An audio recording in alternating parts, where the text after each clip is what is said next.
तो वो success business profit से ही जज किया जाता है कि उसको कितना प्रॉफिट आ रहा है। ज़्यादा प्रॉफिट आ रहा है तो वो बिजनेस ज़्यादा success.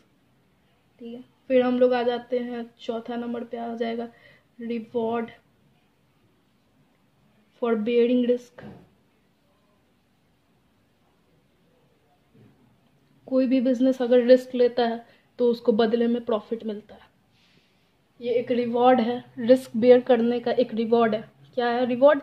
Reward of bearing risk क्या है? तो वो प्रॉफिट है। अगर कोई बिजनेस रिस्क रिस्क लेता है तो उसके बदले में उसको प्रॉफिट मिलेगा। एक तरीके का ये रिवॉर्ड है। और फिर गुडविल, हमें गुडविल मिलता है। अगर कोई बिजनेस प्रॉफिट कमाता है तो हमें गुडविल मिलता है। गुडविल मार्केट में एक अच्छा नाम मिलता है कि हाँ ये बिजनेस अच्छा चल रहा है, ये बिजनेस में बिक्री बहुत होता है, यहाँ का सामान अच्छा है तभी तो बिक्री हो रही है। तो एक प्रॉफिट गुडविल भी कलेक्ट करने में मदद करता है। ठीक है, ये वाला यहीं पे रखते हैं अभी, अब दूसरे वीडियो में। यस गाइस, तो नया टॉपिक आता है हमारा, वो है business as an economic activity. तो why business considered as an economic activity, एक क्वेश्चन आ सकता है हमारे एग्जाम में 2 नंबर का। तो हम लोग लिखेंगे क्या कि business is considered as an economic activity because of some reasons. तो अब रीजंस हम लोग याद देते हैं।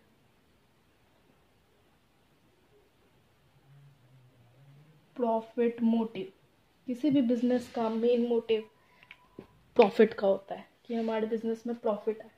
तो मेन मोटिव किसी भी बिजनेस एक्टिविटी का ये होता है कि हम लोग मनी अर्न करें in a form of profit. Profit के फॉर्म में हम लोग मनी अर्न करें। और जब मनी का इन्वॉल्वमेंट होता है तो वो इकोनॉमिक एक्टिविटी होता है, as we study earlier. Okay, तो यहाँ पे हम लोग ये देख ले हैं कि किसी भी बिजनेस का क्या मोटिव होता है, प्रॉफिट मोटिव होता है। और प्रॉफिट किस फॉर्म में? मनी के फॉर्म में। और जहाँ मनी का इन्वॉल्वमेंट वो हो गया इकोनॉमिक एक्टिविटी। ठीक है, दूसरा हम लोग देखते हैं exchange of goods and services. ठीक है, exchange of goods and services. तो यहाँ पे बात आ जाता है कि इकोनॉमिक एक्टिविटी का एम क्या होता है? अर्निंग मनी का। By exchange of goods and services हम लोग क्या कर रहे हैं? मनी अर्न कर रहे हैं। गुड्स एंड सर्विसेज किसी को देते हैं तो मनी, उसके बदले में हमें मनी मिलता है। और जब मनी का इन्वॉल्वमेंट हुआ तो वो ऑटोमेटिकली इकोनॉमिक एक्टिविटी में आ गया। ठीक है, तो हम लोग यहाँ पे 2 पॉइंट यहाँ पे ये लिख सकते हैं। और एक और पॉइंट हो जाएगा creation of utility. Creation of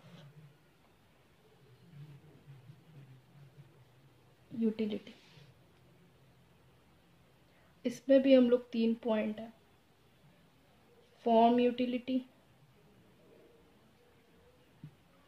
दूसरा है टाइम यूटिलिटी,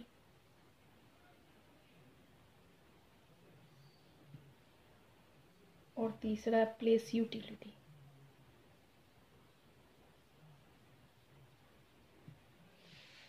ठीक है, ये तीनों हैं। तो ये तीनों के बारे में हम लोग एक एक करके जानेंगे। तो पहला है फॉर्म यूटिलिटी। ठीक है, तो it's refers to change of raw material into a finished goods. तो यहाँ पे होता क्या है, businessman convert raw material into finished good and make them useful for the consumer. Raw material, कोई भी बिजनेसमैन इसमें रॉ मटेरियल्स को क्या करते हैं, वो फिनिश गुड में चेंज करते हैं ताकि वो कंज्यूमर के यूज़ के लिए आ जाए। तो यहाँ पे फॉर्म यूटिलिटी हुआ। टाइम यूटिलिटी वो हुआ कि कोई भी गुड्स अगर जिस टाइम प्रोड्यूस होता है उसी टाइम कंज्यूम नहीं होता है। ज़रूरी नहीं है कि वो गुड्स जब फॉर्म हुआ तभी कंज्यूम हो। जैसे कि एसी मैन्युफैक्चर समर के टाइम में भी होता है लेकिन उसका यूज़ विंटर के टाइम में होता है। तो ये हो गया टाइम यूटिलिटी कि हम लोग उस सामान को वेयर हाउस में रख सकते हैं। ठीक है, प्लेस यूटिलिटी हम लोग को ट्रांसपोर्ट वगैरह हो गया। Goods are not consume in same place, वो उसी प्लेस में नहीं कंज्यूम होगा, कहीं इधर उधर जाके भी कंज्यूम हो सकता है। जैसे कि कोई चीज़ केरल में मैन्युफैक्चर हुआ तो वो जम्मू एंड कश्मीर में भी जाके यूज़ हो, कंज्यूम हो। तो ये हो गया प्लेस यूटिलिटी।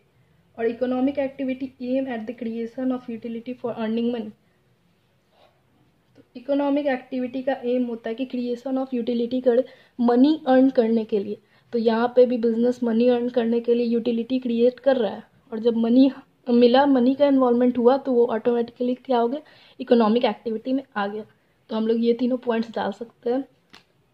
इसको आप लोग अच्छे से एक्सपैंड करके लिख दीजिएगा। ठीक है, हम लोग दूसरे पार्ट पे चलते हैं। यस, अब हम लोग अगले टॉपिक पे बात करते हैं जिसका नाम है ऑब्जेक्टिव ऑफ बिजनेस। बिजनेस का मेन ऑब्जेक्टिव क्या होता है? तो बिजनेस का मेन ऑब्जेक्टिव हम लोग देखेंगे 3 पार्ट में। पहले हम लोग एक डिफिनीजन देखते हैं।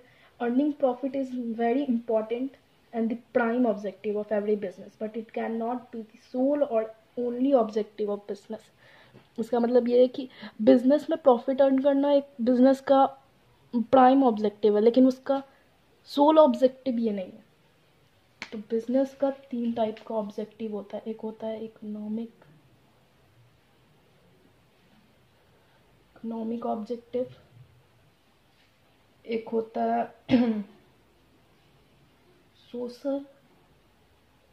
सोशल ऑब्जेक्टिव, और एक होता है ह्यूमन या इंडिविजुअल ऑब्जेक्टिव। ठीक है, इकोनॉमिक ऑब्जेक्टिव, सोशल ऑब्जेक्टिव और इंडिविजुअल या फिर ह्यूमन ऑब्जेक्टिव। तो हम लोग एक एक करके सब पे बात करेंगे। तो फर्स्ट, तो बिजनेस एक इकोनॉमिक एक्टिविटी है, तो उसका मेन ऑब्जेक्टिव इकोनॉमिक ऑब्जेक्टिव ही होगा, मनी अर्निंग का होगा, प्रॉफिट का होगा। तो सर्वाइवल इकोनॉमिक ऑब्जेक्टिव में ही एक आ जाएगा सर्वाइवल, दूसरा आ जाएगा प्रॉफिट, तीसरा आ जाएगा ग्रोथ। इकोनॉमिक ऑब्जेक्टिव में कोई भी बिजनेसमैन का basic purpose of every organisation is to survive and exist in the competition market. तो मार्केट में सर्वाइव करना और लॉन्ग टर्म के लिए सर्वाइव करना, एग्जिस्ट करना, ये कोई बिजनेस का एक ऑब्जेक्टिव होता है। ठीक है, प्रॉफिट का ऑब्जेक्टिव होता है कि हम धंधा कर रहे हैं तो हमें वापस रिटर्न में प्रॉफिट मिले, एक अच्छे अमाउंट में प्रॉफिट मिले। ग्रोथ का ऑब्जेक्टिव होता है कि हम लोग आज बिजनेस यहाँ खोले हैं तो कल ग्रोथ करके हम लोग दूसरे स्टेट या दूसरे कंट्री में भी खोलें। तो ये हो गया इकोनॉमिक ऑब्जेक्टिव जो कि बिजनेस का होता है। अब हम लोग बात कर लेते हैं सोशल ऑब्जेक्टिव पे। तो कोई भी बिजनेस समाज के बिना नहीं चल सकता है। समाज हमें अनुमति देती है कि हाँ तुम इस धंधे को कर। जैसे हम लोग कहीं भी मार्केट खोल लेते हैं और मॉल खोल लिए और वहाँ पे कोई उस सोसाइटी का इंसान आया ही नहीं, तो वो बिज़नेस हमारा चलेगा? बिल्कुल नहीं चलेगा। तो मेन ये भी होता है social objective deal with the commitment of business toward the society. Social objective होता है बिजनेस का कि हम लोग अगर प्रॉफिट अर्न कर रहे हैं तो हम लोग सोसाइटी को भी उसके बदले में कुछ दें। तो सोसाइटी को क्या दे? तो supply of desire quality of product. Society से झूठ ना बोले, सोसाइटी को एक अच्छे प्रोडक्ट दे। वो हम पे विश्वास करके हमारे पास आ रही है, बिजनेस में आ रही है, बिजनेस में पैसा लगा रही है, तो फिर हम लोग भी उनको एक डिज़ायर्ड क्वालिटी ऑफ प्रोडक्ट दे। कोई अनफेयर ट्रेड प्रैक्टिसेस नहीं लगाए उनके ऊपर, कोई भी गलत तरीके से पैसा ना ले। एम्प्लॉयमेंट जनरेशन करे, जैसे कि हम लोग एम्प्लॉयमेंट प्रोवाइड करें। सीधा सिंपल लैंग्वेज में हम लोग ये बोल सकते हैं कि अगर हम लोग बिजनेस कर रहे हैं तो वो सोसाइटी का भी वेलफेयर के लिए हो जाएगा कि हाँ जो अनएम्प्लॉयड है वो हमारे बिजनेस में आ जाएंगे, तो एम्प्लॉयमेंट जनरेशन होगा।